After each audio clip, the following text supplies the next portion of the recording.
founder fans, Jason here, and today's founder is Ralph Izard. Now, Ralph Izard is not a name we're familiar with today, but he was fairly well known back when America was revolutioning.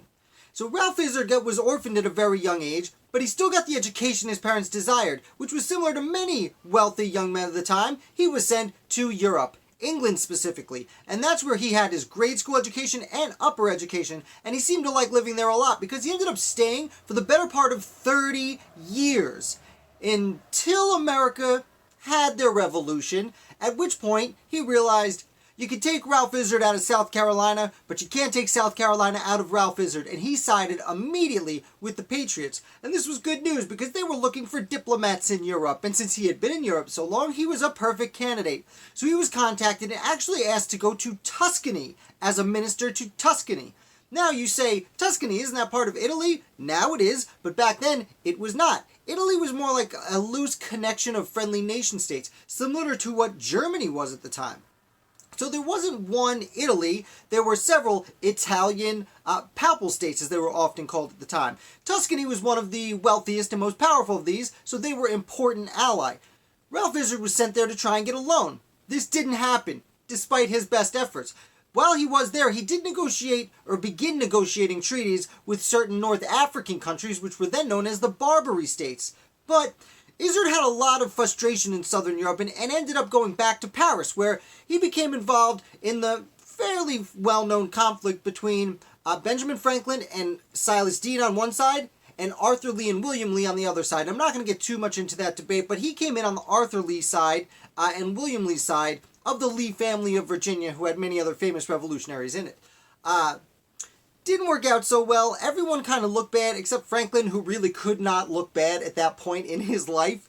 And he was recalled, actually, back to the United States. So, Ralph Izard, who had not been in the United States for 30 years, well before it was the United States, comes home to this new country he's now apparently part of, and almost immediately is elected to the Continental Congress, the same one that recalled him. And he's actually in Continental Congress when word comes that the war is over and America won. Yay!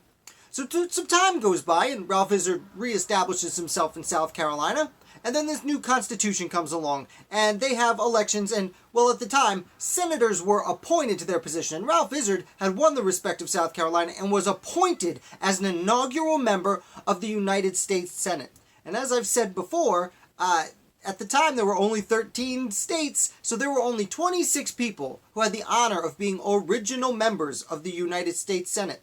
And he served a full term, a full 6 years, because when they first started the Senate, a third of them went for 2 years, a third of them went for 4 years, and a third of them went for 6 years, so they could start the regular 6-year rotation we're accustomed to now. He was lucky enough to get the full 6 years, and during that 6 years, he spent about 6 months as President Pro Tempore of the Senate, which President Pro Tempore basically means you get to act as President of the Senate if the Vice President is not present.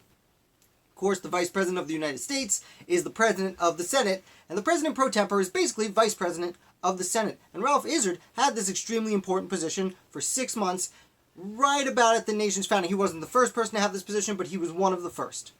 And that's the story of Ralph Izard. I hope you enjoyed it. If you did, please hit like, and make sure you subscribe. I put out videos like this 4 days a week, and a nice fun live one on Wednesdays where we talk about the founders I wrote about in the previous week. Thank you again, and I look forward to bringing you another founder tomorrow.